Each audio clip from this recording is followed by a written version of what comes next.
Good evening. Welcome to the third panel discussion titled Growth and Traffic in Palm Beach Gardens, presented by the Palm Beach Gardens Historical Society in honor of the city's 65th anniversary. My name's Ryan Darling. I'm a local CPA, and with what little spare time I have, especially lately being tax season, I volunteer on the board of the Historical Society and have been actively involved since 2019.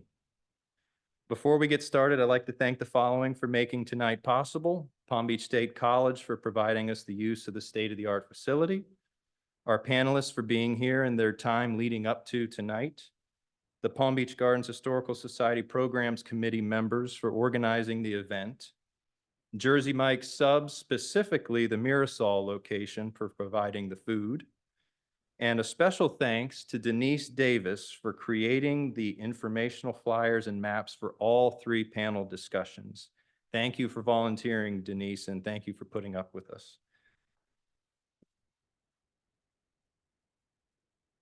The Palm Beach Gardens Historical Society is an independent nonprofit organization, and its mission is to collect, preserve, and share the rich history of the city of Palm Beach Gardens for the education and enjoyment of current and future generations. This organization relies 100% on public support to fulfill its mission, and there are many ways that you can help us out, some of which include volunteering, general donations, annual memberships, purchasing a copy of our book, Images of America, Palm Beach Gardens, published in 2012. I have plenty of copies in the back. Purchasing high-resolution photos from our digital archive to display at your home and place of business, and more. If you're interested in supporting, please see me at the back table after the conclusion of the Q&A segment of the discussion.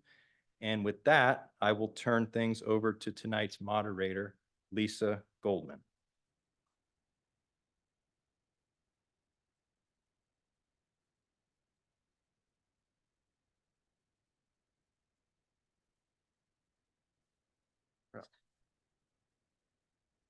Okay. My name is Lisa Goldman. I'd like to welcome you to this third panel discussion put together by the Palm Beach Gardens Historical Society. I moved to Palm Beach Gardens in 1997.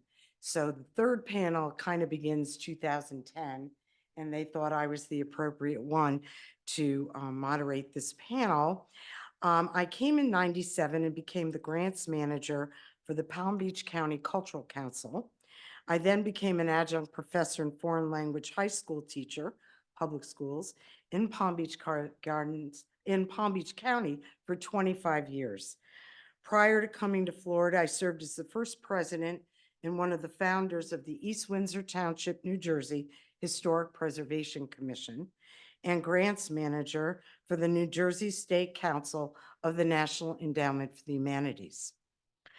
Our third panel begins with 2010 to the future. Growth hasn't slowed. The population's more than doubled since 1990 and not quite doubled since 2000. 25 years later, 60,000 people live here. Here's an overview of the history of growth and traffic in Palm Beach Gardens. All of these pictures were taken from our archives. Okay, hang on. I am not the most technologically astute, but I think we got it. Okay, so pbghistory.org is our website where you can access all of these photos that I found. Palm Beach Gardens through the years has consistently been growing. Growth is not new. Here, prior to 1959, Bill DeGroot bought the land where PGA National stands. It was filled with exotic wildlife and was formerly the Bonnet Hunt Club in the 1950s. It is now Mirasol. Also prior to 1909, this is the Pratt & Whitney guardhouse when you went in to go to your job in Pratt & Whitney. Also, rush hour traffic on the B line into Pratt & Whitney. So this rush hour traffic is nothing new. Now, this is prior to 1959. Then in the 1960s, the long-range development plans began. Here, Charles Cooper, at the time this article was written, was 71 years old, was the first and only inhabitant of Palm Beach Gardens according to the 1960 census. This was his house, and this is MacArthur talking to him because he had just purchased the land his house was on. And he rebuilt a house for Charles Cooper. He was the only inhabitant of our city. Here you have Military Trail, prior to being widened in 1970 for a long-range development plan to control exponential growth in the 60s and future growth. Remember Military Trail? Here you have the first two-lane drawbridge across the Intercoastal, completed in 1966 to link US Highway 1 with the new Palm Beach Gardens. And necessities of growth: Palm Beach Gardens High School, RCA office complex, our Palm Beach Gardens Hospital, and in 1968, and next to it, PGA National. The 1970s were after a decade of successful growth. Government, tourism, and access grew. And here, the DesRochers Construction Company built the first Palm Beach Gardens City Hall near the corner of Burns Road and Military Trail, south of PGA Boulevard.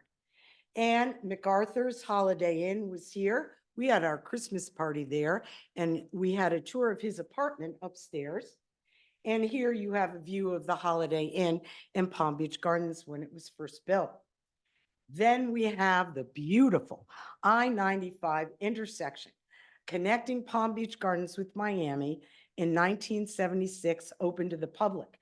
It ended in Gardens, but in 87 was expanded to Fort Pierce, which allowed the completion of the expressway along the East Coast from Miami to Maine. In the 1980s, more housing and road expansion. Here, a bunch of gentlemen who are building PGA National in 1981. And here, PGA Boulevard was built due to rapid population growth and finished in 1987. It's originally called Monet Road, and in 1965 was renamed PGA Boulevard. 73 to 75, it became the northern terminus of I-95. In 1990s, there was a huge recreation boom. And in 2000, here we have the PGA flyover on PGA Boulevard, Palm Beach Gardens Community High School in 2009, and the future of today, Frenchman's Reserve, Garden Woods, Military Trail here, Central Boulevard, etc.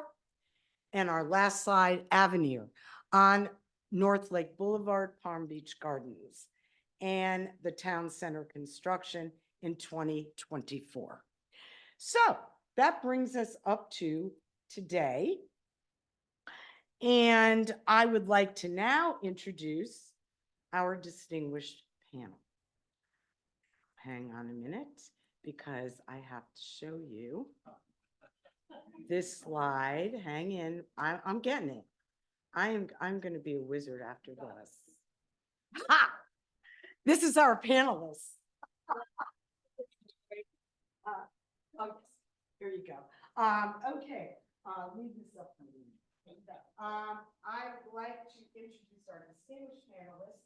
They're all natives of Palm Beach County, and they participate in community consensus building.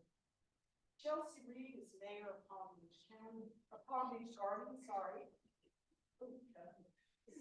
Technologically astute. Okay. Chelsea Reed is mayor of Palm Beach Gardens. She was one of the 20 nationally chosen elected officials for the 2022 Smart Growth America Champions Institute and serves as chair of the governing board of the Palm Beach Transportation Planning Agency. Dr. Kim Delaney, Director of Strategic Development and Policy for the Treasure Coast Regional Planning Council, a 4-county intergovernmental agency in Southeast Florida, provides expertise in land use, economics, transportation, natural systems, and public outreach statewide. One of her specialties is entrepreneurial governance, finding ways to leverage public investments for optimal economic returns environmental enhancement, and improved quality of life. Ken Tuma, as managing principal of Urban Design Studio in West Palm Beach, directs the firm's land planning, governmental entitlements, and urban design projects with over 25 years' experience in project management, land acquisitions and development, civil engineering, environmental science, transportation planning, and community consensus building. Ken has done master planning and handled local and state land use and environmental and engineering approvals for Alton, Avenir, and the FPL corporate campus. Tonight, our panelists will explore the consequences of growth, present how it impacts our quality of life, shapes the environment we live in, and provide viable solutions. I will ask the panelists questions that refer to the topics outlined in our flyer, and after I will open it up for questions from the audience. Please hold your applause, comments, and questions until the end of the panel discussion. Okay, so on the flyer, which many of you probably don't have, but doesn't matter. The first topic on the flyer was to control development. What is Garden's growth plan? How do we preserve our quality of life, open spaces, and environment? So who would like to start? Oh, sure. All right. So, Chelsea. well, if you don't mind, I'd love it if thank you so much for the introduction, Lisa, and you're doing a great job. You nailed the technology up there. We would never have known that you didn't feel confident because you did a great job. Thank you. But nonetheless, I do want to go back just to that quick original slide because I wanted everyone here to understand, the folks that are up here in front of you tonight, we love this city. So the picture that Kim submitted, if you could I just, didn't remember submitting that. you did, I made you. Here, you know how to turn on the microphone. You just flip the little switch up. There we go. So Can- that's, Can you tell us about what you did with your dad? so if you've been around a while, my dad was a port commissioner in Palm Beach, at the Port of Palm Beach, and a physician off North Lake. So I swam with him when he ran for reelection. If you remember Lawton Childs walked the state of Florida. He was walking Lawton. And so my dad's shtick when he ran was to be swimming Stanley because he was a master swimmer. So he swam back and forth from Peanut Island to the Port of Palm Beach. I was too young to swim the first time. I was only 8, but when he ran for reelection, I was 12, actually swimming for the Benjamin School on the swim team. So my head is in the water over there next to my dad. It's a little dark. I swam really fast, but nonetheless. So I grew up in Palm Beach Gardens, actually Palm Beach Gardens High School. So, thanks for the opportunity to join you tonight. I'll do my best to shed light on things from a regional perspective. I happen to work for the Regional Planning Council, which is a 4-county agency. That's a public agency, so we only work for local governments, created as an extension of local government staff in the 70s when growth really started to explode in Florida. The legislature figured out, gosh, there's a lot coming to local government, and there's a need for an extra layer of technical expertise. So regional planning councils were designed just to do that, to kind of supplement local government staff if there were problems that were beyond their capacity or multi-jurisdictional, 2 local governments or 3 local governments dealing with an issue. So the regional planning councils were created to help with that. So thanks for the opportunity to join you tonight. I'll be happy to answer questions following Chelsea's lead, I guess. I guess I'm next. My name's Ken Tuma, and the picture in the middle, I did grow up in Ohio. I didn't grow up in Palm Beach Gardens, but I've been here a very long time, actually, since I graduated college. The lady on the left is a young landscape architect. That SPOD was about 2 weeks after it opened. And the lady on the left is my current wife. Of course, that was one of our dates when we went to Spodos. And she was a young landscape architect who I worked with, who is now my business partner. And we've been in business together for 24 years now. And by the way, she was also the hostess at the River House for Frank Callender. So, I had good taste. So anyhow, my job is, so I work for a company called Urban Design Studio, and became the owner in 2004 after the passing of our founder, who his first project, and Ann, who worked in our office, was what is now known as PGA National. In fact, I have the original DRI, which I will give when I retire to the Historical Society, sitting on my desk as a reminder of how Palm Beach Gardens became developed from the Ecclestones family, who really kind of developed that project. And Mr. Ecclestone is still alive. I had the opportunity to speak to him a few weeks ago. He's doing very well. So my job, I work for private developers. My job is to figure out how do we get development and entitlement. I will tell you, the city of Palm Beach Gardens within its municipality has done a very good job in controlling growth and dealing with the approach of how to make the community better. So my range of work goes from Broward County to Indian River County. So I get to see kind of all different municipalities and how they operate. And this municipality operates in an excellent way. My personal history, though, 1977, urban design started based on PGA National. Hank Skinkowski started our firm, worked on PGA National and Booth, some of you may know, worked at urban design for 43 years, just retired, and worked for PGA National. After that, so every 10 years, there's a big project in Palm Beach Gardens, if you just kind of follow it. So you go PGA National, then you go to the MacArthur sales. When MacArthur sold all of its land, it was a big development. Sorry, I skipped one, Mirasol. Mirasol, which was at that time called Golf Digest, was the next major project in the city of Palm Beach Gardens. And then Alton, and then it was Avenir, and I had the pleasure of being involved in those last three, and PGA National just on the outside. So had the opportunity to be involved in a lot of great development projects. Personal favorite, people ask me, what's your personal favorite in Palm Beach Gardens? You may laugh, but I love Evergreen. I think Evergreen is the best design project. I know people don't like the houses, but oh yeah, and I know somebody lives there. And so she was very difficult when her house was built, but we'll move on from that. That was a long time ago. And so that's my background, and happy to be here and will absolutely answer any questions, and just proud to be here with these two ladies who are much smarter than me. Thank you. So my name is Chelsea Reed. I'm really proud to serve on our city council. We have a team of 5. I'm currently the mayor. I did grow up here. I grew up right off of PGA and Military Trail. I used to play in the dirt that is City Hall. It was a really great place to launch our bicycles at the time. And actually Kim's dad and my dad swam together quite often. So we have all been, I like to think of myself as a lifelong local. I did go away a little bit for school. Back in 1994, my husband and I opened our first physical therapy office in Loman's Plaza, which I don't know if you guys remember Loman's in the 90s. Yeah. It was the place to be, Big. right? I-95 ended, you had nowhere to go but there. And because of that, we had I was young at the time, 24, 25, and we opened this great big practice. We had 30 staff. We were seeing about 300 patients a week.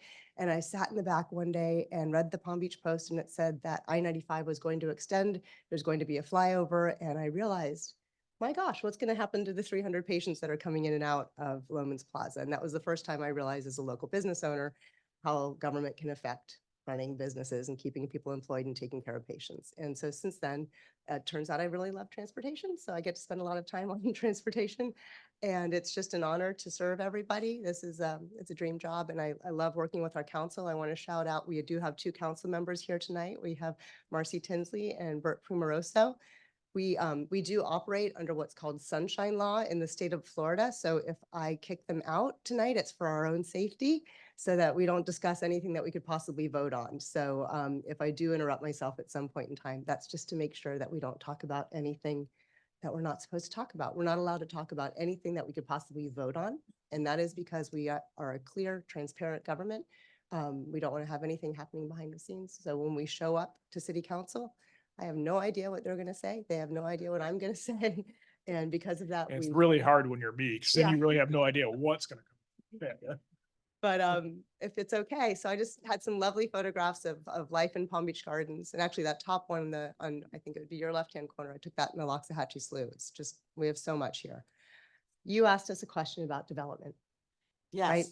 What is Gardens Growth Plan, and how do we preserve our quality of life, open spaces, and environment? So as you guys can see from the slide, one of the most beautiful things about the city of Palm Beach Gardens is that we are beholden to maintain at least 50% green space. So up on that slide, you'll also see a little map. That's a picture of Avenir. So the council that came before us had the wonderful idea that yes, this land needed to be developed. And they did so by keeping over half of it in conservancy. Half of it is preserved. There'll be 10 miles of public access walking trail. And the rest of it will be for the residents and for commercial. That's just a small example. So guess how much green space is in Jupiter? Just guess. Actually less.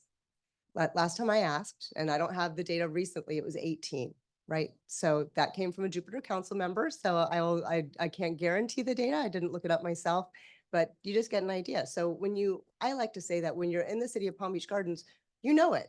You see trees, you see bike lanes, you see sidewalks, you see access for recreation, you see access for pedestrians. That is how you know you're in Palm Beach Gardens. But I'd love to turn it over to Kim a little bit if you want to go on that some, or to Ken on that subject? yeah, Um, on development and. So, I mean, and actually it's, and I'm seeing these slides for the first time also, so I'll react to them. So, but one of the things that really I think sets Palm Beach Gardens apart, and by the way, the Regional Planning Council, we have 53 local governments underneath the jurisdiction, under the guidance, if you will, of the council. So we have a chance to really get a good perspective on the variety of conditions that we have across the 4 counties.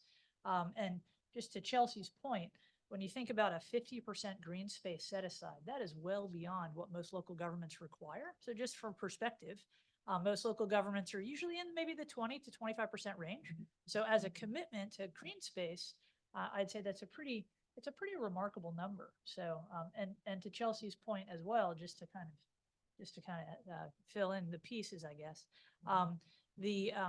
Most people, when they travel the county, have no idea when they go from jurisdiction to jurisdiction, right? So when you're driving on US 1, let's say, you don't really know where you are sometimes. You know, you have to really rely on Google Maps to tell you you're in a city and heading to a destination. So I think the Gardens has done a pretty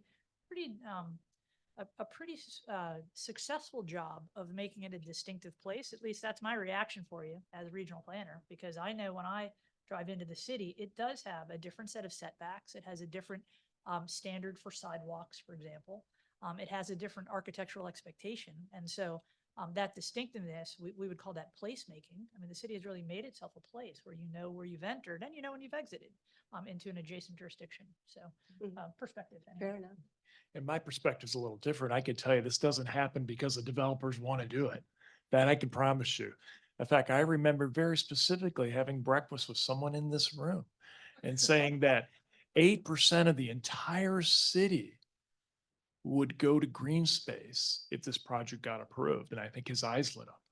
And it's true. I mean, when Avenir got approved, of 2,400 acres of land went into preserve. 8% of the entire city's land area went into preservation. So, and Frenchman's Reserve, everybody loved going around the walk in Frenchman's, Frenchman's Yeah, Forest, yeah, right? We all love Frenchman's yeah. Forest. How'd they get there? Yeah. Toll Brothers dedicated that when they built Frenchman's Reserve. So it's part of the process, and everyone recognizes when they come into this particular municipality that it's an important part of the overall process, and that's kind of how this stuff happens.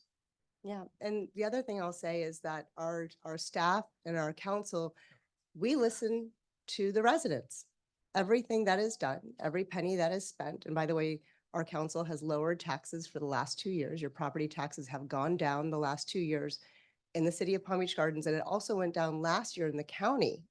So your tax rate's never been lower, but what I encourage you to do is get to know the city of Palm Beach Gardens website. Everything is online. And I know that's tiny, but I wanted to show you that if you go onto our budget, you will see the results of our resident survey, which we send out every 3 years. And this is a copy of it right here. You can also find it online. And where we spend your dollars is a direct reflection of what you want. So I want you guys to guess what residents care about almost the most in the city of Palm Beach Gardens.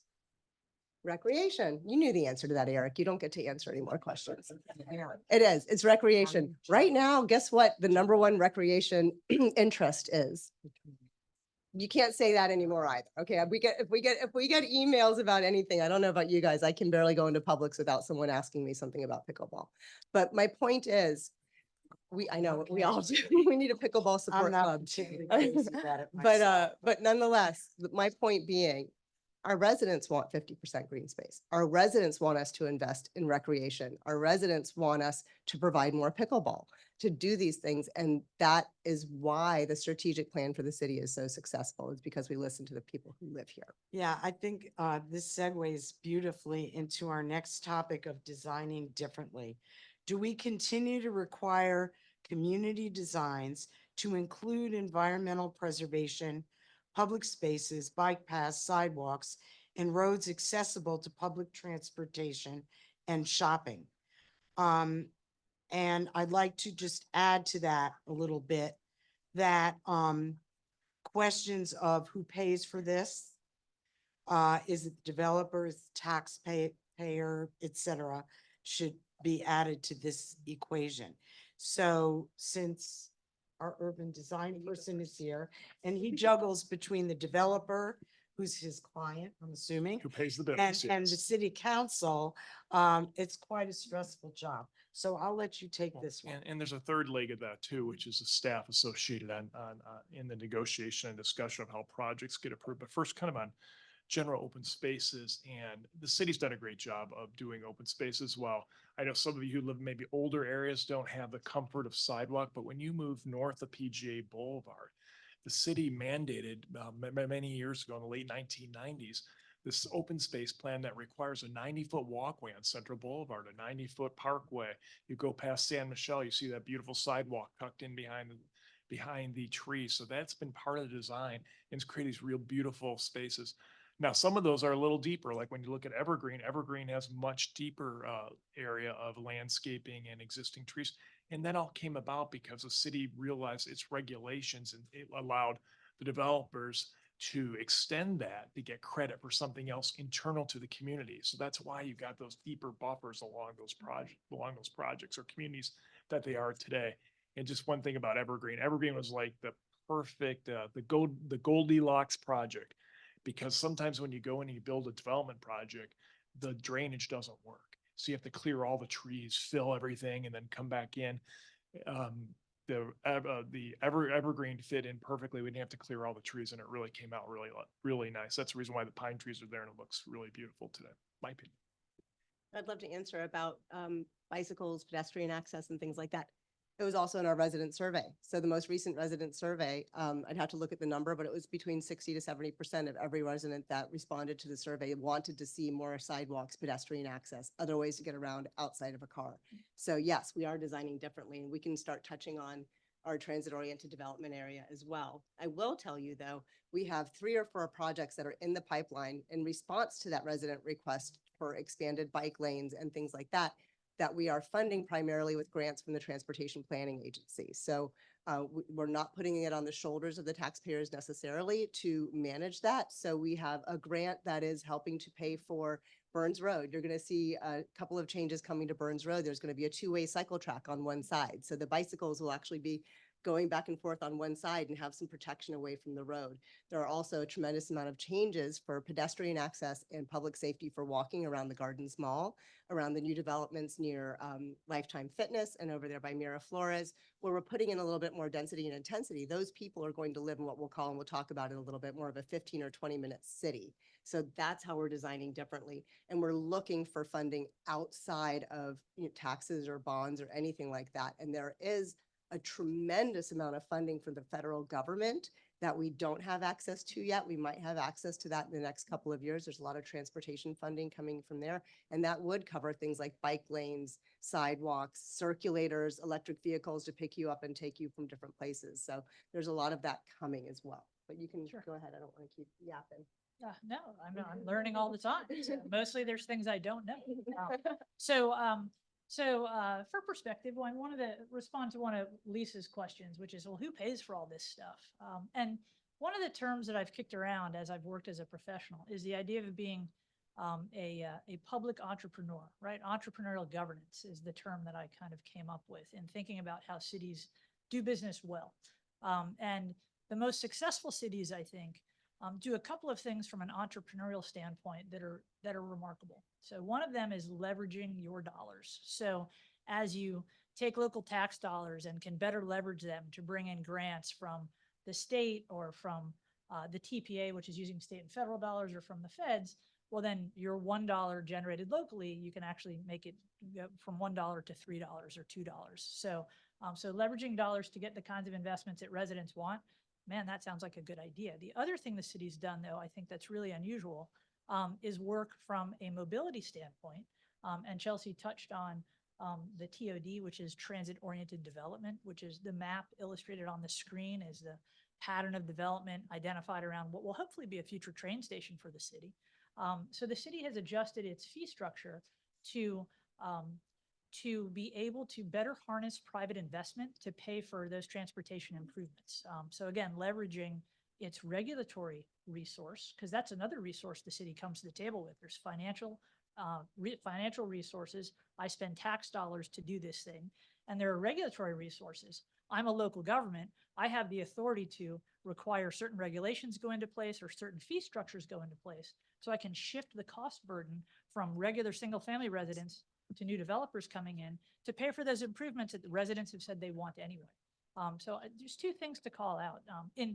Actually, I've stolen those ideas and taken them to other local governments. So it's not like the city has them uniquely, but the city really has provided the genesis for some of the creative planning techniques that we recommend as models in other places. And the city is a good steward of your dollars. So well before we were on council, the penny sales tax came in, which is going to be sunsetting in the next year or so, where the entire county had additional penny on our sales tax. And that included, you know, anyone who was a tourist. It wasn't just on the backs of the locals.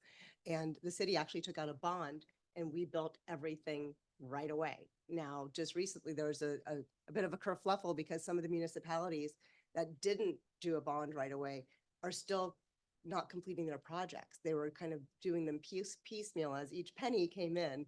And so now the tax is going to sunset and they haven't finished their projects, whereas we've done all of ours with yesterday's dollars, right? So and we are a AAA bond rated city, which means that it's like the best kind. If you want to go get a loan, it's the best kind of rating you can possibly have. So we are very good stewards with your dollars. And that is, you know, aside from thinking about safety all the time, we do think about that all the time. But I do want to touch on the TOD a little bit so that, and actually, Lisa, I'm going to ask you a question. So when you were talking to us in preparation for this panel, we started talking about walkability, and I'm going to actually skip ahead.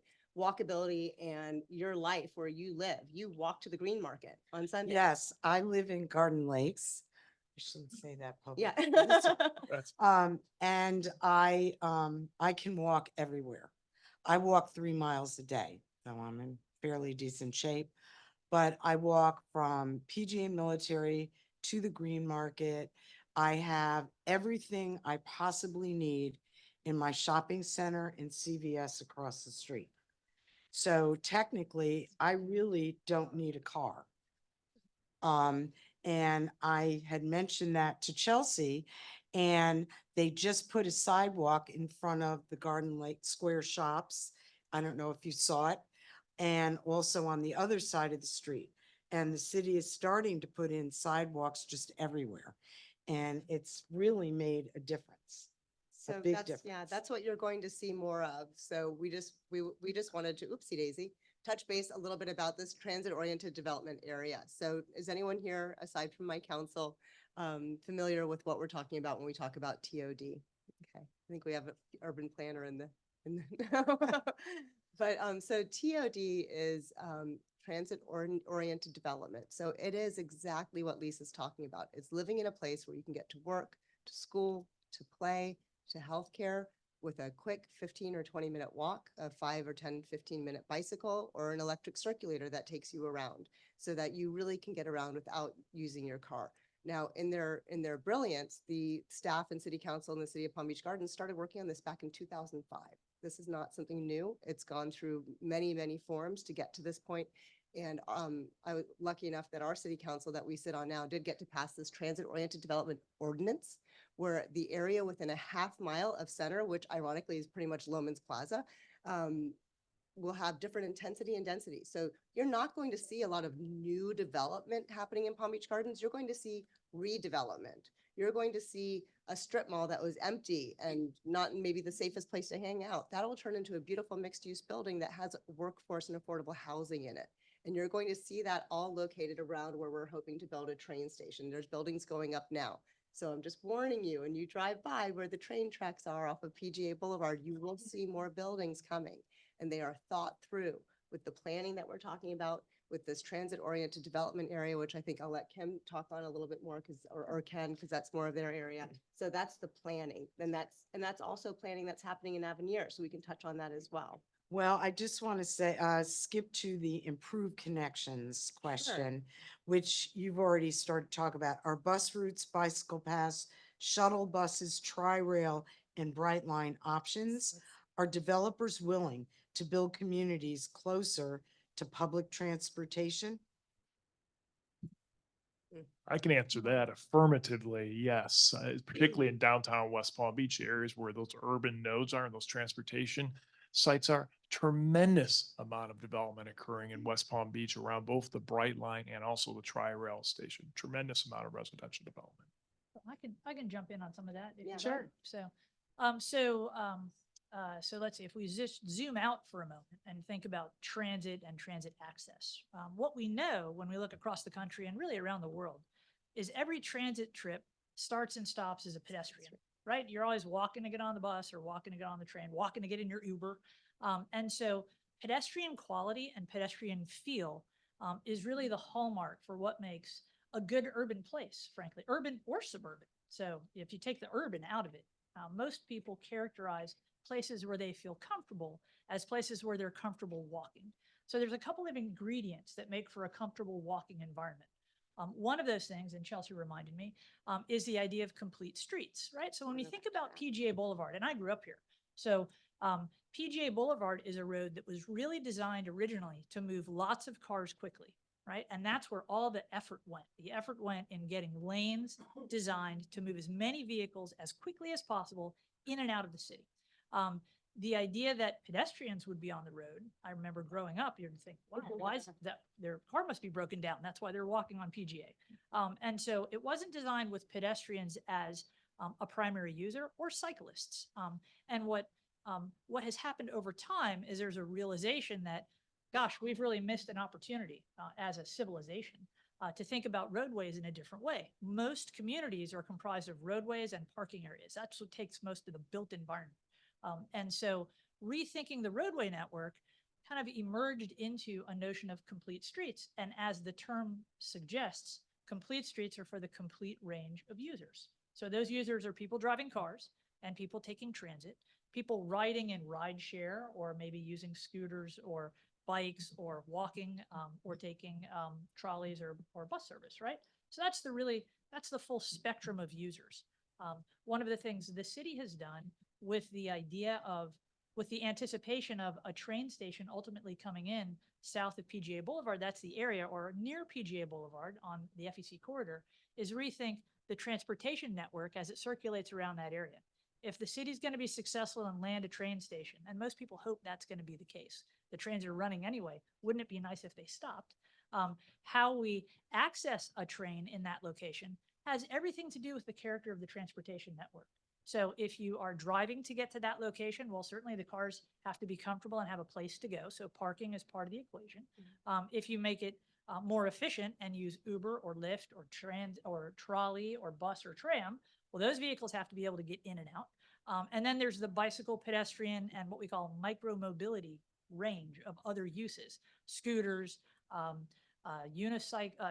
one wheels. There's all sorts of stuff that's out there now that are individual mobility modes, if you will. And so all of those modes need to have a comfortable place to go, to recharge if they have to recharge, to be stored if they're going to be stored while you get on transit, and have proper access. So those are pieces of the transportation network that the city, and when you go on the city's website, by the way, there's an enormous amount of information about the city's thoughtfulness with respect to understanding those modes and figuring out how to piece them together. And so that's one piece of what makes TOD work well. Transit-oriented development works well if the access to that place is comfortable and functional and safe.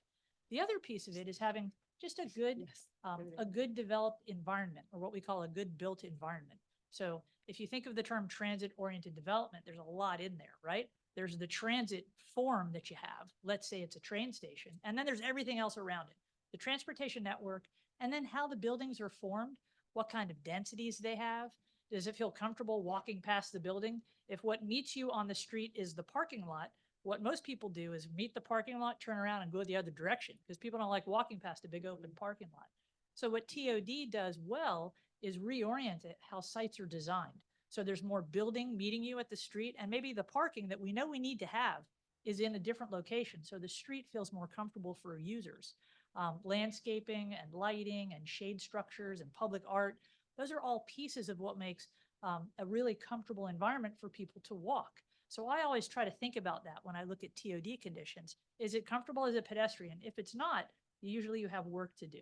And so those are factors to think about. Chelsea also touched on the idea of a range of housing types and prices. One of the things that we know, and I've been, and it's the 2005 reference is interesting. I was actually at the city council making a presentation to the city when we realized there was a train station on the books and there was development that was proposed in the property that's adjacent to it, the RCA Center, I think is the name. So we had a chance to kind of rethink how those buildings might want to look. In fact, the buildings that are coming in now are following that same pattern. The buildings are moving closer to the street. The parking is moving away from the street. The sidewalks are comfortable. The ground floor spaces are permeable, right? So there's windows at the ground floor, so it feels comfortable as a pedestrian. That has everything to do with safety as well. The other missing piece back then was really the residential part. So we actually analyzed the PGA corridor to understand, well, how's the PGA corridor working? Like, why is it so busy all the time? Well, 95% of employees on the PGA corridor drive individual cars every day, coming to work and going home again. And then adding to that challenge, there's no housing for most of those employees. So they all have to come into the city and drive to get to work, and then they have to drive to get out again. So man, there's not a lot of space left. If you live in PGA National and what you want to do is go to the Gardens Mall, well, all those employees are on the roadway network clogging it up. And so you don't have as easy an access to your destination as you would want. What many cities do when they look at that circumstance is try to understand, well, gosh, why is it so crowded? And why is it so crowded in one direction all the time? If the answer is commuter traffic, well, there's different solutions for that. The most effective one is changing the housing stock. Because if everyone's driving past you to go to work and you can't get there, well, having a place for those employees to live nearby takes those trips off the roadway network. If you've made a better set of streets, so not everyone has to drive their own car, they can either carpool or take Uber or, oh my gosh, walk or ride their bike, then you've really hit the trifecta, which is a condition where you have the goods and services you want to get to, the employees to service those goods and services, make them available, and the market condition to help them survive. So those are really the most successful TODs that we see when we look around the country. I But- want yeah. to interject one little question. Sure. Traffic on I-95, getting onto I-95, getting off, these are all commuters that come into work. How would we get them off the road as well? Is there any future for Tri-Rail or Brightline in the city to do that? Where people coming from outside Palm Beach Gardens, coming in off the highways can commute to Wanna us? take No, I'm not touching that with 10 foot that? pole. Well, you want me to take? You want me to take? I'll start. I'll Okay, start. Sure. There will be a train station in Palm Beach Gardens. And that is it. That is all Okay. that is what I would like to say right now with everybody in this room. There will be a train station in Palm Beach Gardens. The hope is that it will hold for a place for passenger rail, which is what Brightline is, and commuter rail, which is what Tri-Rail is. Right now, in the southern end, in Miami, Broward, Dade, that Brightline is beginning commuter rail as well. So commuter rail is going up and down our corridor. So we will most likely, in time, we're going to wind up with a commuter station. Would we like a passenger rail station? Absolutely. We would like a Brightline station. Sure. And we are building it, and they will come. They may not come in the next year or two, but they will be coming to Palm Beach Gardens. Yeah. Do you want to keep going? Uh, Kim and I do work on this a little bit, and Okay. I'm being How careful about because you, I have Kim? council members too, Yeah, so. so I wear a couple of hats for the Regional Planning Council. I'm kind of a utility infielder, actually. So on transit, just for perspective, so Tri-Rail Tri-Rail has 18 stations in 72 miles, as most of you may know. So from Mangonia Park down to Miami International Airport, with a new station now, number 19, which is actually the Brightline station. So Tri-Rail trains can take you today either directly into Miami International, or for now you change a train, but ultimately you'll be able to stay on that same train and go into the Brightline station, which is Miami Central. Well before I came to the council, there have been long-term hopes that Tri-Rail would extend north into northern Palm Beach County. And when you look at the numbers, a Palm Beach Gardens station alone provides enough ridership to justify an extension of Tri-Rail north, just the Garden Station alone, with all of the things that are happening around the station and the population that we have, blended with the access to that station by others. And so if there's a desire to extend Tri-Rail north, we know the The land use conditions and the access conditions are great. In fact, exactly what the feds look for when they want to fund extensions to commuter rail systems. So that's kind of one piece of the equation. It's in everyone's plans. Brightline, as we know, is now operating back and forth through the region. The latest station just announced is in downtown Stewart, with another one actually coming into Cocoa. And the city has expressed an interest in having a Brightline station as well. It has different operating characteristics than commuter rail. So I'm hopeful, and I have to be an optimist. I work for a regional planning council and I'm on a 20-year horizon. So I can't go to work and think it's all going to hell. So being the optimist that I am, I would say, I think the ridership makes sense and the demographics make sense for both types of stations. The Regional Planning Council has advocated for that as an organization, as a partner to the city. There's a financing question that has to be answered, though, if we're going to have commuter rail service, and that is for some type of operating subsidy to help pay for the transit service, because there's a cost to operating trains. There's no part of the transportation network that operates at a profit. Roads don't operate at a profit, and they actually don't pay for themselves. We actually subsidize the roadway network, but we don't really think about it that way because we're just buying gas and paying taxes, and then roads magically appear. But we're subsidizing that. We're subsidizing sidewalks and bike lanes, and we also subsidize transit. It's part of having a civilization. So as part of that civilization, commuter rail is a premium service. And so premium services take a different level of funding. And they fit right into Palm Beach Gardens. And they fit right into Palm Beach Gardens. We have a track running anyway. So I want to, can I just, yeah, go ahead. This one little do the corporations in Palm Beach Gardens have any obligation to support the funding of these commuter stations simply because they're the reason that people are coming into our city? So is there any leverage there with them? Either Yes, anybody? there is. Okay. There is leverage. There are public and private partnerships that people go into in a municipality or looking for a train station. So, but that's just honestly, I'm not worried about that right now. I do think that there are a lot of things that would make a Brightline station very feasible for our area, and not just for the folks that are coming to go for work, but Kim and I have to go to Orlando or Miami, once or twice a month. So I think the ridership is there. But what I wanted to show you guys, the reason I pulled this map up, is the one thing I do want everyone in this room to realize is that the city of Palm Beach Gardens, even if you're on a road in the city of Palm Beach Gardens, it doesn't mean that we're the roadway owner, right? So this is something that you really need to know. And also, we have no control over the traffic lights. I will give you the phone number of who you call. Palm Beach County Engineering. I have that phone number. I'm going to share that at the end. But there's a phone number you call, and they answer, and they're nice, and they will fix it. They don't always know. We don't have smart and connected lights here in this county. So they don't always know if a light is not working. So you can call them and be very nice and say, just so you know, just happened to me. I was taking a left on Hood Road, and literally one car went, and it went right from green to yellow for half a second, and then it was red. And I called them and I said, hey. Yep. And I just said, I'm a And it resident. happens If you could, elsewhere. yep. And guess what they said, thank you so much. We'll get to it. They had it fixed that afternoon. So we do need to also do our part to share with them what's going on in the roadways. So let's Okay. just take a guess. PGA Boulevard, is that a city road or a county road or a state road?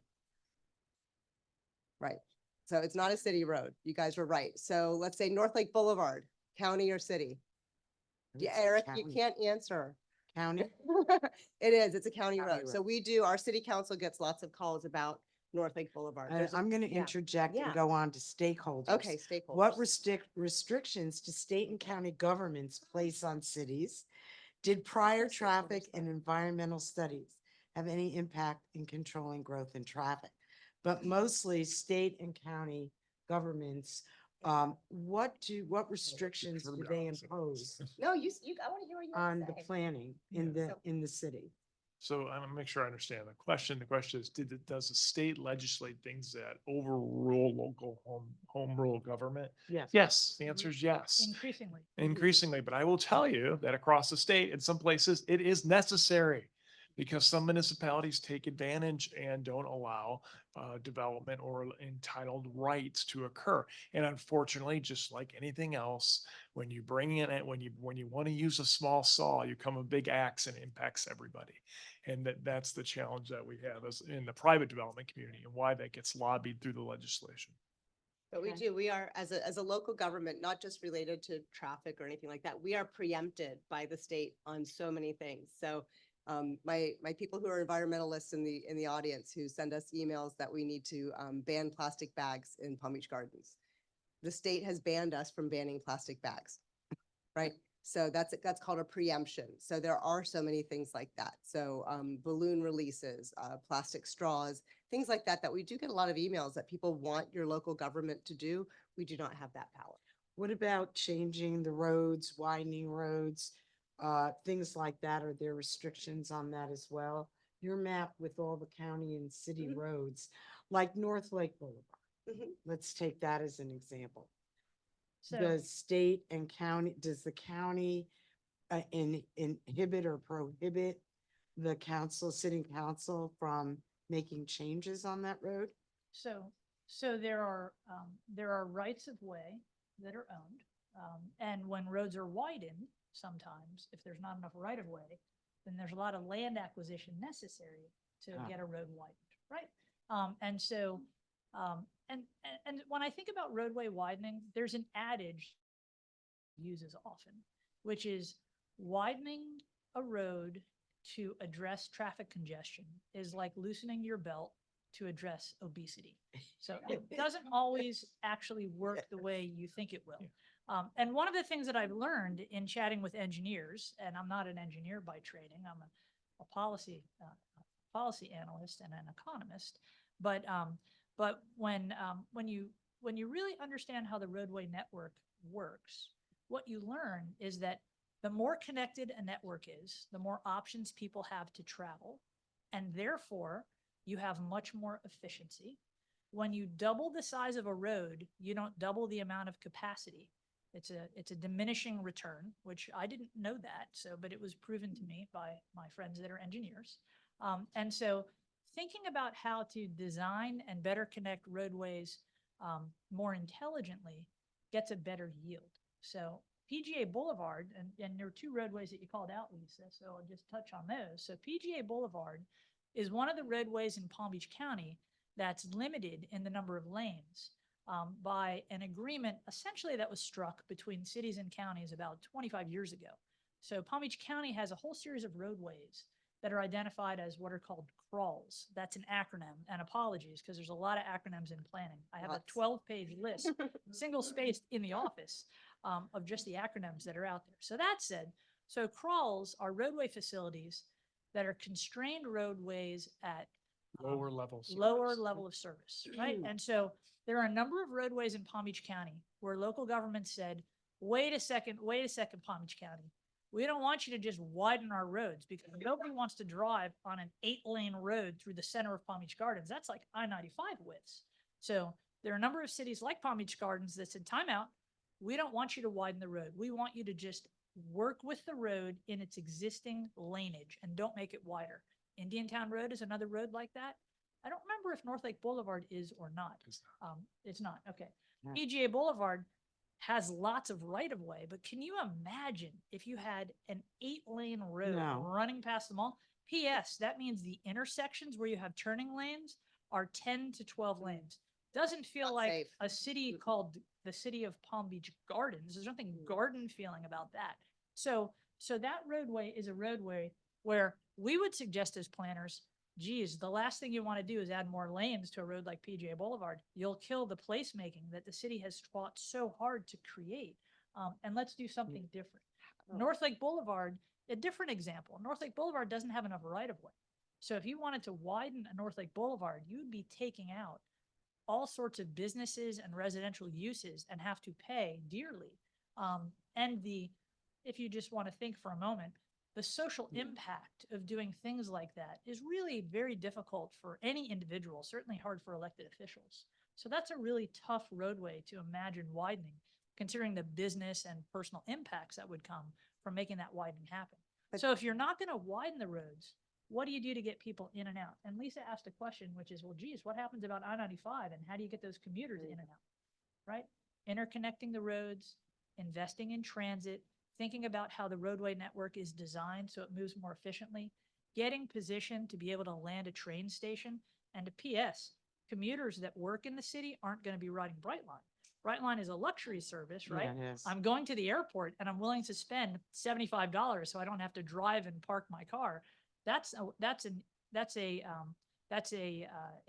less common use of a train than I work in the Gardens Mall or I work at Gardens Hospital and I'm taking the train from where I live in somewhere else, Boynton, Fort Lauderdale. I take the train in and out every day and it costs me $80 a week to take the train 5 days instead of driving my car. That's a real relief for commuter congestion It's an if that's the incentive. focus. But I will tell you, when I called about the intersection light at PGA Boulevard and Military, which the signal was not acting appropriately because we had a backup well past City Hall and it lasted for a couple of days. So I called, and I know Marcy calls all the time as well, and told them about it. The woman who answered the phone for the county said, well, we just need to widen all those lanes so that everyone can get through. So to Kim's point, to your question, the different stakeholders, there, and that was one of the people on the county engineer phone line that manages signalization. So they don't necessarily agree with what we're doing. So that is why you read in the paper a year ago that some of the folks up here and our council and otherwise were trying to not let the county widen North Lake Boulevard.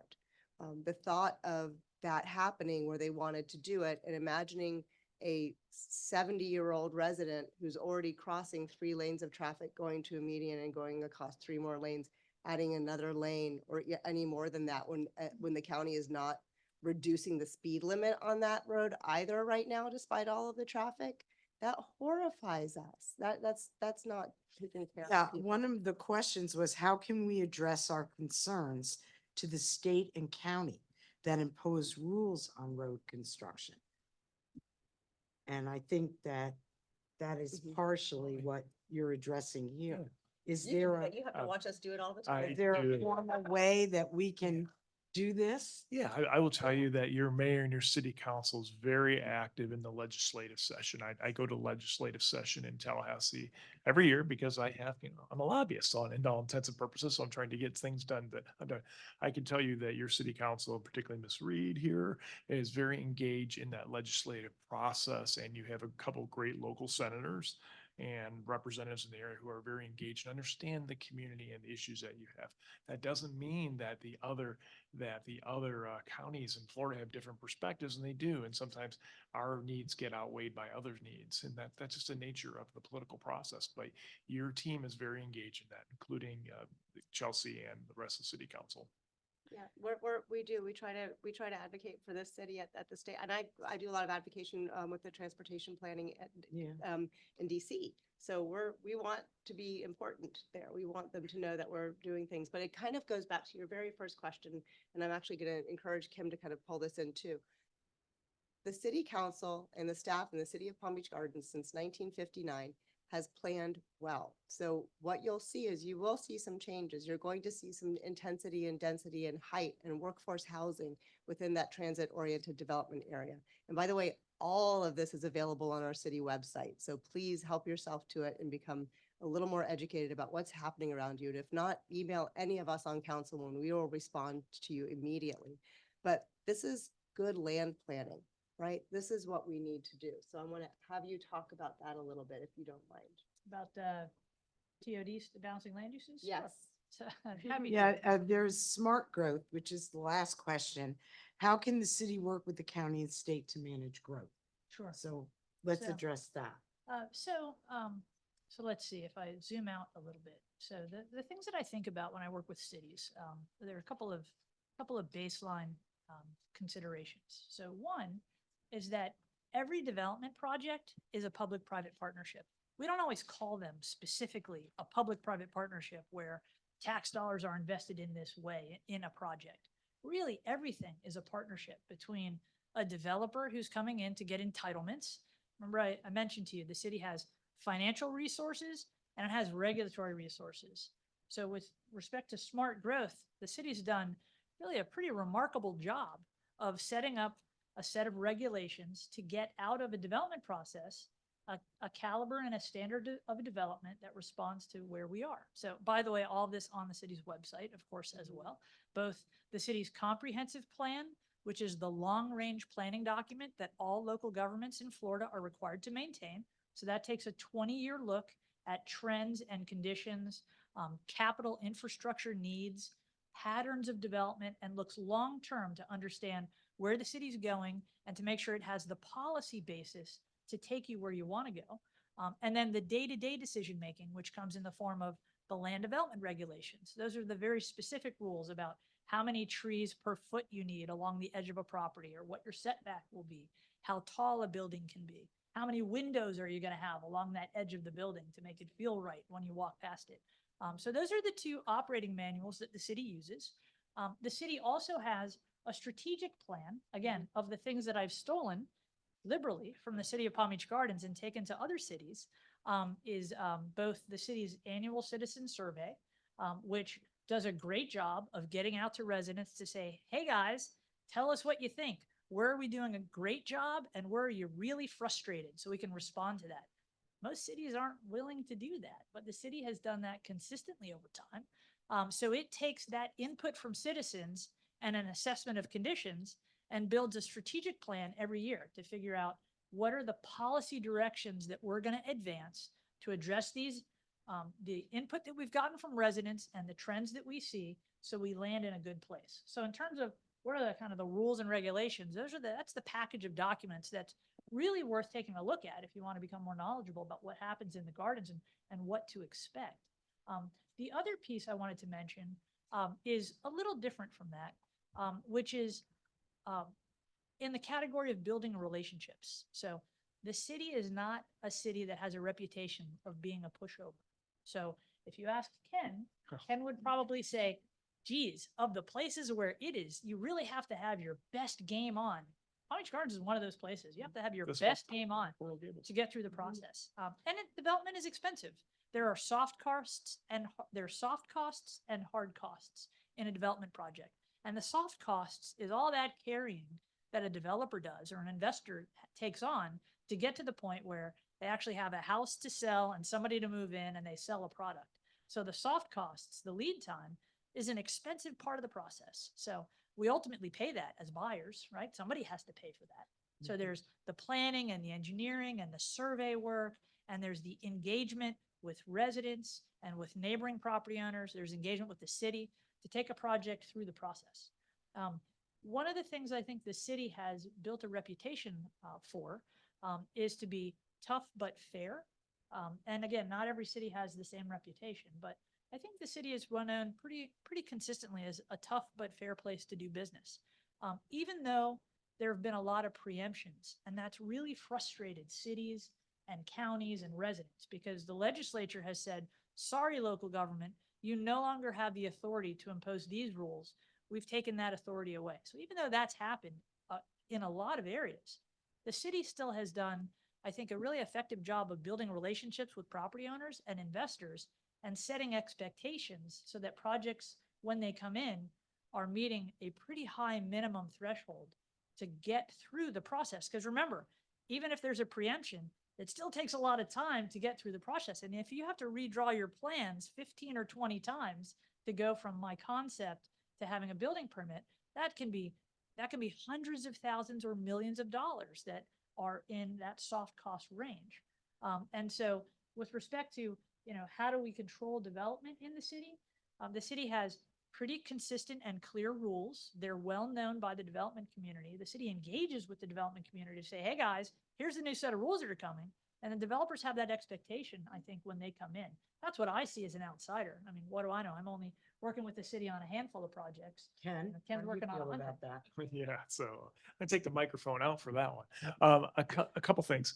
Yes, Kim is absolutely right. There's an expectation in the development community, and people recognize in Palm Beach Gardens, ultimately, you're going to get a project, but you have to be prepared to know what color your light is going to be on your street light. I mean, every detail is analyzed. I will tell you, different jurisdictions do things very, very different. The only comparable jurisdiction that I work in is the city of Parkland, which is in Broward County. Very similar level of quality and detail required. But so that's Palm Beach Gardens process. And some developers aren't prepared to do that, and they tend to walk away. and some folks who really understand what they're getting into. And you'll notice that the majority of the projects have all been built by the same general group of people because they understand the process. And also, almost everybody lives here. Well, I don't live in the city of Palm Beach Gardens. I live 3,000 feet away. I live in Palm Beach Country Stage, which is on Donald Ross Road, and I can ride my bicycle to Alton, and I quite enjoy that too. And another well-designed project, if I must say so. What did you think that? Okay, well, thank you very much. And now I open this up to you. Anybody with questions? We have a microphone. We have a microphone. We are recording, so please use the microphone. Thank you very much. My name is David Davis. I'm a resident of Palm Beach Gardens. First, let me say thanks to Palm Beach Gardens Historical Society for sponsoring this. And thanks for all the members, especially Chelsea and others, Ken and Kim. Kim. Kim. Yep, that is Kim. for your time. Okay. One, Chelsea's already answered this, but I think I'd mention it anyhow with respect to the traffic light control situation.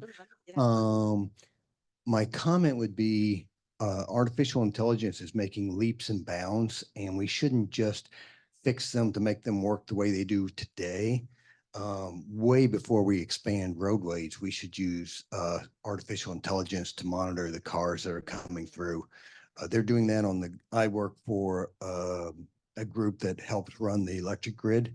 We're already using artificial intelligence to make, grid decisions with respect to hurricanes, thunderstorms, et cetera, et cetera. But on a more practical level, and I won't monopolize this will be my last question or my last comment. And we mentioned running lanes versus bike lanes and 2-lane cycle tracks. I guess I have two things. One is a lot of times people forget about the runners when they're thinking about the bikers. But running on the concrete sidewalks is pretty damaging to people's knees. And I think you should consider incorporating runners into any asphalt lane that you're developing, because it's actually illegal in Jupiter to run in the bike lane, which is asphalt, and you have to run on the sidewalk, which is concrete. And then the other thing I would think about is I'm seeing more and more as I run the electric bikes, which quite frankly, a lot of the electric bikes can go as fast as a small scooter. I see a bunch of people nodding around here. Oh, yeah. So I don't know how Palm Beach Gardens is thinking about electric bikes, but I'm concerned that an electric bike is soon going to be the equivalent of a small motorcycle. But anyhow, those are my comments. I'm not sure there's a specific question except for how are you considering taking into account runners and asphalt? Because I'm old and my knees are going to give out. Well, Chelsea. I'm a That's runner. definitely I'm a her. runner whose knee got blown. So, and actually I was running on Jupiter this morning, and I almost got in trouble because I, started to go into the bike lane for a second and realized, oh my gosh, I can't go there even to get away from like the 500 people on the sidewalk. And actually, I have an idea for, I know, there's some great stuff you can do with what's called tactical urbanism. I would love to see Jupiter do that, where they could maybe shut down one lane and during the morning when we know all the runners and bikers are out there. There's some great creative things that people could do to allow runners more access to get off the sidewalk. But I will say we have a couple of great things that are coming. You've got 10 miles of public access walking trails coming to Avenir, and that is going to be an amazing place to go. And Avenir, I'm going to keep pointing to it as having something done well, because they're not only going to have a sidewalk, they're also going to have, or it's in there now, they have a 10-foot shared use path. They also have bike 86 lanes. miles of sidewalk 80 as of yeah. today. Wow. So maybe y'all need to move out of Oaks East and head over to Avenir if you want to go right outside of your door. As far as retrofitting what's already out there, I know, for example, people who live in PGA National, that's actually Palm Beach Gardens can't put sidewalks in there. That would be the Northern District does that. So there are, again, limitations as to who owns what roadway. But I do think if you can see the development that we're planning on doing on the roadway up Burns Road, you can see that there's a lot more room for pedestrians. You'll see the cycle track right there. So you'll see a lot more of that mobility coming. We'll keep an eye out for concrete. But your first question was about the intersection lights. So first I want to give you an artificial intelligence. The phone number to call Palm Beach County Traffic Division is 561-684-4030. And I can share that again afterwards. So when you guys are stuck at the light and you want to call one of our city council members, please call the county. As far as that go, I know County Commissioner Greg Weiss is spending quite a bit of time on AI, and he's actually doing presentations on it. I would look more to the county for that because they do control all of the intersection lights. And that's part of why I think that the county commission is considering a transportation surtax to go on our ballot for the whole county in 2026. Because as a county, they are not in a funding position to put smart signalization all the way through the whole county. We would need dedicated funding for that, which would come from a surtax. Again, the surtax is a completely, maybe you guys should have a whole panel on that if the county commission goes forward with it, because we're going to need more understanding on what that would actually do. But that's when you'll see that smart signalization coming. And I think, Kim, you were going to talk about the grid or autonomous vehicles or anything like that. So there's a lot coming. But, we didn't expect those electric bikes, right? And I don't know what's even going to be the next invention. Hi, Ralph McCarr. I live in Palm Beach Gardens, and I just want to thank you for an excellent panel, and it was a very enlightening discussion. So thank you very much to all of you. My question is regarding the downtown area. We have a number of buildings there. The downtown is building another 8-story tower with another hotel and more shops. And then Miraflores was recently approved for redevelopment. So they're building an 8-story tower. You have, the mall there, you have the Landmark, you have La Posada, you have a number. So the traffic flow today is probably a quarter of what it will be in 3 or 4 years once all these are built. So how is that managed with regard to TOD, the 50% greenery, the density, all of the things that you talked about today? Thank you. Sure. All right. So I want you to imagine what Lisa talked about at the beginning or the middle of the conversation. So she lives somewhere where she can get everywhere she wants, within, let me just pull that slide back up.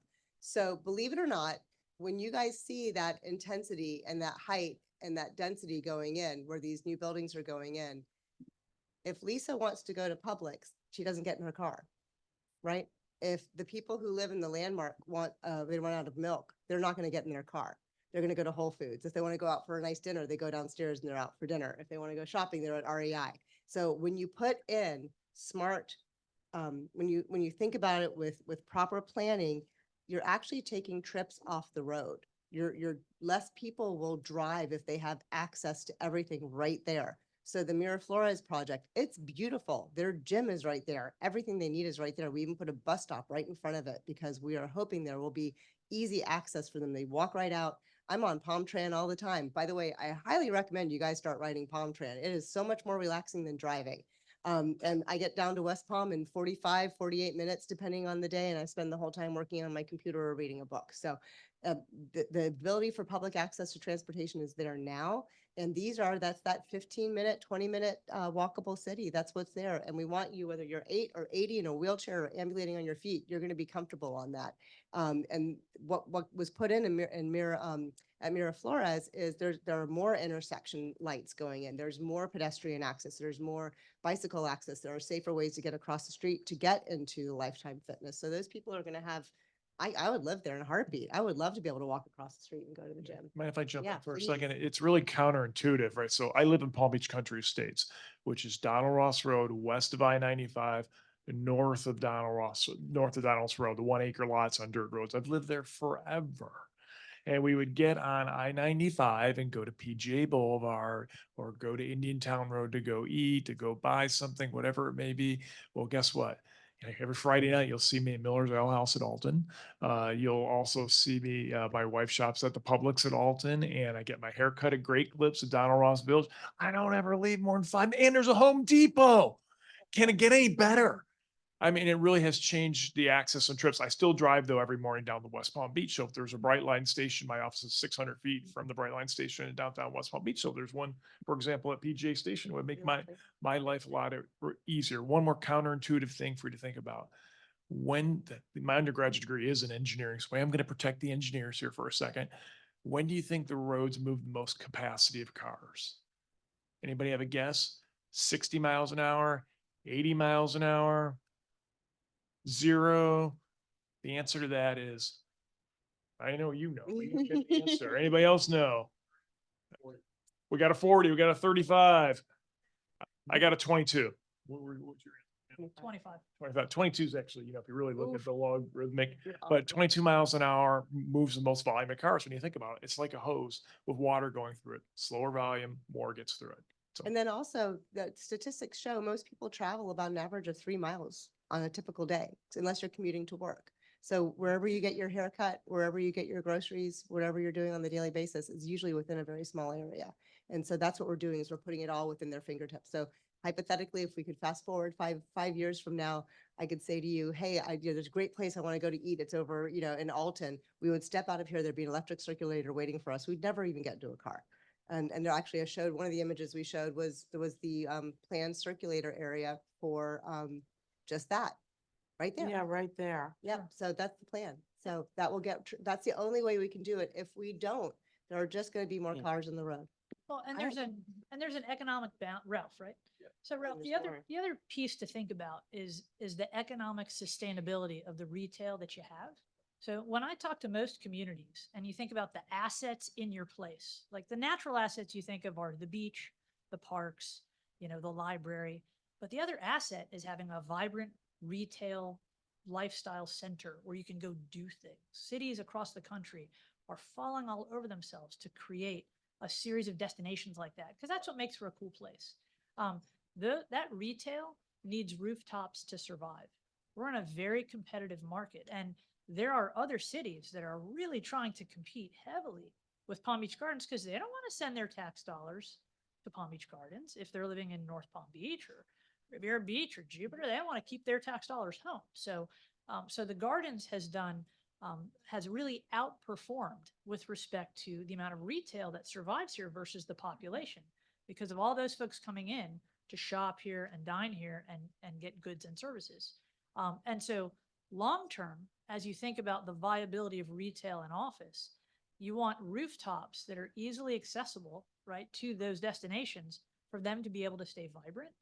And so that's as much a lifestyle play as it is an economic play, the way I think about it for the city. Because just as Ken mentioned, all his tax dollars that he used to bring in, all the revenues that he used to bring to all those cash registers, he's not bringing them to your cash registers anymore because they're now competing, with other destinations. Yeah, yeah. So that residential keeps you vibrant. And sustainability. I always have to push that, right? So we're actually going to help the earth a little bit as well while we do that. Thank you very much. Yeah, there was Fuji's and the little French restaurant that are gone, and I used to like them, so I. Yeah. Yeah. it's Yeah, but definitely hopefully you changed have there. rooftops that make it competitive for, 3Js to open next. Yeah. Hi, David Lee. I live in PGA National. Thank you for setting this up, my first historical society. A quick question or observation. I used to live many years ago in Portland, Oregon. And I don't know if you've looked at that. That's a city where, okay, so Yeah. excellent, Yeah. Ken, and Lots of other, as a, to get around everywhere to, to your kids to grow up and the way they pay for a lot of the transportation, they have the corporation, someone brought that up, pay a tax based on the income of their employees instead of taxing the employees, out of their W-2s. They tax and there's a lot of, when I lived there, it was very different than it is now in terms of crime and livability, but it is an example. And I agree with my friend here because I also lived in Manhattan, as Chelsea and those bicycle pedestrians that Dinkin put in are now hazardous 35, 45-mile commercial transit points with the cart. So thank you very much and glad you. I appreciate your comment. And on several of the boards that I sit on, we spend a lot of our time doing peer exchanges. We just went to Austin, Texas last year. We go different places. The Economic Council sponsors something every 3 years. So all the people up here, we're spending a lot of our time, and our council, most of the people who are in the world that we live in, we spend our time looking at what other people did well and where it went wrong, because we want to avoid that as well, right? So I'm not going to say we're going to get it perfect, but we're certainly going to do our best. Hello, everybody. Thank you, Mayor Reed, Kim, thank you all for being here and giving really great, valuable information. My name is James Garvin. I am the chair of the Citizens Advisory Council at the Palm Beach Transportation Planning Agency. I represent the city of Palm Beach Gardens. To have this many citizens come out to hear about transportation is amazing. So thank you all. And two things to take back with you is one is the Palm Beach Transportation Planning Agency is currently conducting their 2050 LRTP survey, which is Long Range Transportation Plan. So you go to the palmbeachtpa.org. There's a link to the 2050 LRTP plan, Vision 50, and you can comment on any project in North County you want to see addressed. They want the feedback. The more feedback that comes in changes the priority of certain projects, right? So you all are now more informed than quite a few people in this area. And to be stewards of that information and go back and actually contribute to the discourse that actually completely relates to the funding that we benefit from is super important. So just from a citizen's perspective, this is amazing that you all are out here and thank you for hearing about it. So Can I add on to that LRTP thing Yeah. just for a second? Because in my world, it's very important. It has to do with long range planning and long range planning and how developments, you'd be surprised when you follow that long range transportation, it's where development actually ends up going. So it's a very important tool. So you should definitely participate in it because it is Yeah. what affects both development and other You areas could of the maybe county. share the link with the society. yeah, and the It web, generates a very boring report, by the way. yeah, no, but I've sat through it many times. It's great. But yeah, they're also talking about 2050. You know, you heard some of the dates of like early 2000s talked about for stuff that we're seeing now. So planning on transportation infrastructure is decades in the making, right? So that's why it's very hard to change once the ball starts rolling. Okay. But the website is palmbeachtpa.org. All right. So thank you all. I just have a little question about that jitney that I saw there. How will that work? Is that like what's going on in Delray, where they go pick you up at your house and take you downtown, or how will that work I guess it versus depends our on bus if- system? If your house is in our TOD, yes, absolutely. So it would be stopping in areas that have that density, that intensity to allow people to get around without utilizing their car. Can you guys see that okay? So yeah, this came right from our mobility plan. This is what we want to do. And it is, yes, many municipalities around the county they're doing this already. So it's just a matter When of is time. it starting? Around the state. Yeah, right, everywhere, actually. Soon, we're working on it, and, that's the thing, so we'll poll the community, most likely. I don't want to say too much because we have our council here, so I'm watching my sunshine. It is in the plans that have been published that are on our website, and timing is, I think as we see more buildings go into that TOD, you'll definitely start seeing the circulators. And there's actually a lot of new technology taking place within the circulators right now. Some of them, do you have more information on that than I No, keep probably going. do? No, you probably have more Keep going. information on that. So, So they can go a little faster now. They have a little bit more bandwidth and ability to go without a charge. So I think we're probably waiting to see when the technology is right where we want to start investing in it at the right Okay. time. But Kim lives in this world a lot more than I do. I wear a lot of hats. Chelsea covered it well. So Okay. there's another layer of service too. So in addition to vehicles like this, there are some cities that are engaging with Uber or Lyft competitively to bring down the cost of rideshare in the municipality. So there are a number of cities that have invested in that way. And even though Uber vehicles take a space on the roadway network, if it's one vehicle circulating and you don't have to park it, it's a much lesser impact than everybody taking their own car. So there's another method you can use beyond that to get outside of the TOD, Lisa, to get to neighborhoods like Garden Lakes or wherever, where cities can use, again, either financial or regulatory incentive to help make that happen. So I would challenge everybody here tonight in the next year, between the next time you guys have another panel session like you've been having, try to maybe not get in your car one time, right? So my house is about 2 miles away from Carmine's or 1.5 miles from the mall. I take my bike there all the time. It is delightful. It is. And It's great to walk. yeah, too. it's really quite lovely. And I've been taking Palm Tran lately. It is so easy. You just walk on, and if you have Apple Wallet or you have their Paradise Pass, you just touch it as you walk in and you just sit and you get taken wherever you want to go. It is a delight. And obviously, I think we're all using Brightline, and Tri-Rail has received a lot of funding recently, so they're cleaning up. It's actually a lot easier already to get around. So try it, dip your toe into it. I was talking to some of the ladies here tonight that enjoy a Thursday night wine night, maybe try the Uber. I know you have a designated driver, thank goodness, but just in case you feel like relaxing as well, or call me. You told me you'd invite me next time, so it'll be fun. I'm just teasing, but yeah, please do start thinking about it because we do, whether you're 8 or 80, we all want you to feel safe on our roads. Any other questions on growth and traffic? Don't be afraid. No? Yes, sir. One quick question, can you give a map that shows us where all these bike lanes are to connect to go to Frenchman's Reserve and especially if, we didn't grow up here. Actually, there are a couple of great ways to get that information. The TPA, I got this image off of the TPA website. I'm happy to share with the Historical Society. I'll send you guys a couple of links. What you can't see because I clipped it is on the side, on the other side of that map where the words are, there are a bunch of different things you can click for the entire county. So you can see every pedestrian connection, every bicycle connection. You can see the roadways that we've tagged that need help and love. You can see all of it. You can see where the municipal boundaries are. You can see roadway ownership. You can even see the long-range transportation plan lights up on it. So I will send this map. There's another map on the TPA website that I love. It's a comment map. So that if you're not in Palm Beach Gardens where you can get a hold of your city council and we'll take care of it.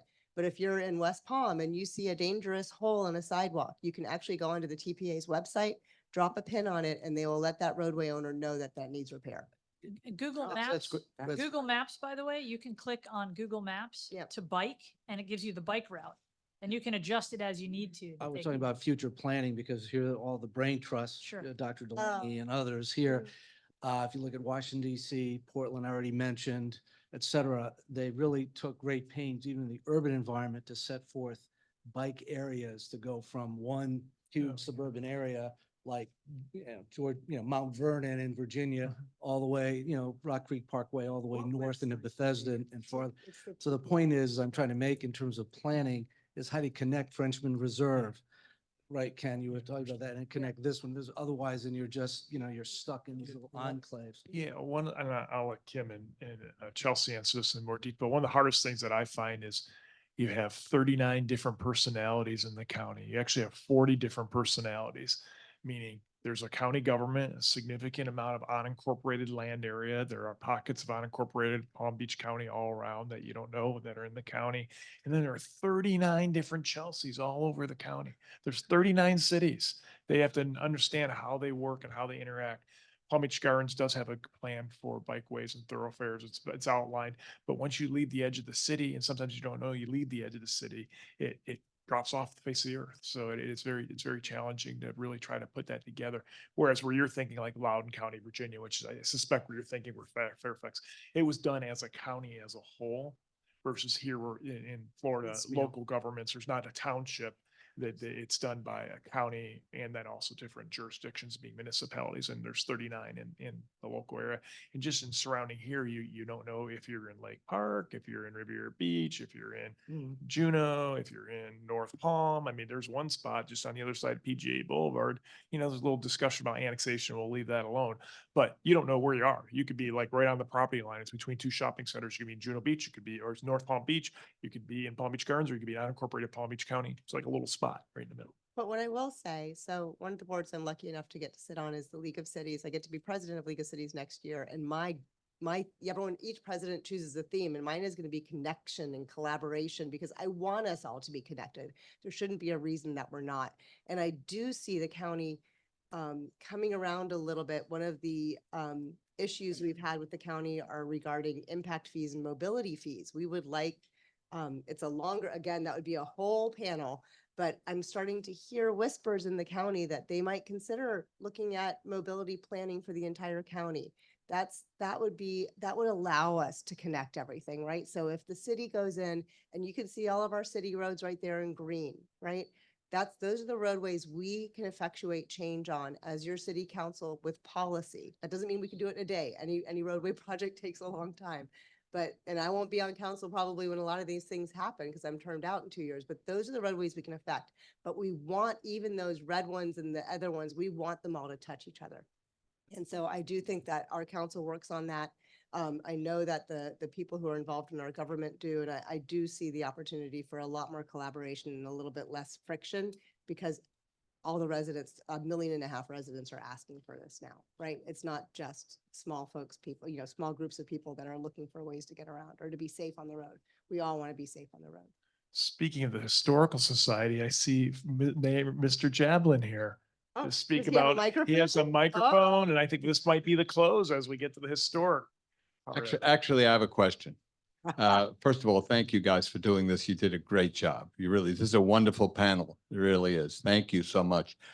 You mentioned something about a countywide transportation tax. Can somebody tell me what that is going to be and where the proceeds are going to go and what it's going to accomplish? And do you have any information on it? Sure. So Eric, you know about the 1 penny sales tax that was passed? So, a couple of things are going to happen. So I'll tell you the story a little bit. We'll go back in time. The 1 cent sales tax, we talked about that earlier. It was your penny at work, and that went towards infrastructure. So parks, city halls, police departments, that will be ending. There was conversation for a little while about having it continue and become a transportation surtax. In order to put together a really good transportation surtax, you need a plan. We heard James Garvin talk about the 2050 long-range transportation plan, and that is the wish list that the TPA is putting together to connect all of those roadways. Right now, we have 39 municipalities in 1 large county, and only 8 of the municipalities actually turned in their wish list. So if we can get all of the municipalities to just say what they want, say what they need, we can then provide it to the county, and it's up to the whim of the county commissioners. So once we have that beautiful list, it would go to the county commissioners. They would take the wish list of the county, which the county has already provided as well. They've done their planning through to 2050. And then what would happen to you as a resident is on your ballot in 2026 in November, you would have the opportunity to vote in support or against a 1 cent increase on the sales tax for the entire county. So that means if you're a tourist, if you're a resident, whoever comes through the county would take on that extra penny on any purchase.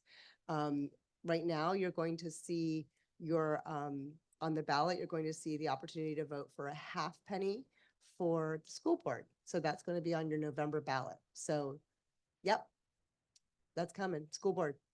Yep. So they're going through a PATA right now. I think they just got finished, and we'll know they've got their ballot language. So it looks like they're going to be on the ballot for a half penny.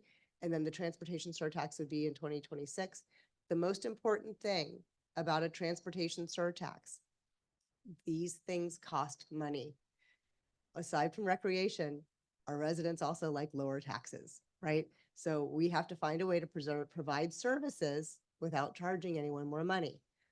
Transportation surtax actually helps with that because we get matching federal funds. So let's just say that sidewalk that we want to build costs $10, hypothetically. That means that city would spend about $1 on it, and we'd get the other $8 to $9 from federal funding. We'd get it from grants and all kinds of other ways that we would have access to funding that we don't have now. And you also get operations and maintenance. So you get matching federal funds and operations and maintenance. So when we did that infrastructure surtax and someone fixed City Hall, it was your tax dollars at work. There was no assistance from federal funding. There was no other help. So the city bore the burden of that. We did it well. Thank goodness. You guys planned really well. Like I said, we took that bond out and built with yesterday's dollars. But this means that your dollar actually has extra dollars attached to it because the federal government would be helping to pay. Does that make sense? Okay. So that's what's going to hopefully happen. We'll see. I personally, just me, Chelsea Reed, I think it's a great idea because it allows municipalities like ours to do all this stuff even more robustly than we're already doing it. The fact that the city has been able to do all of this while decreasing taxes and keeping all of your services and keeping all of your safety and keeping all of your recreation and lowering taxes again and again, it's pretty extraordinary. So I can't imagine with the incredible fiscal planning that our city already does, if we actually got all that matching federal funding, it would be fabulous. Yeah. Well, thank you so much, Brian's got all of you, for coming. Is there another question It's back Brian. there? Not so Right. much a question. I wanted to thank everybody for coming. When you leave, please take food because I'm not going to take all this home and it's just going to go in the trash. Thank I you. want to thank you all for coming. you. And thank you guys so much. It was a Yeah. great panel discussion.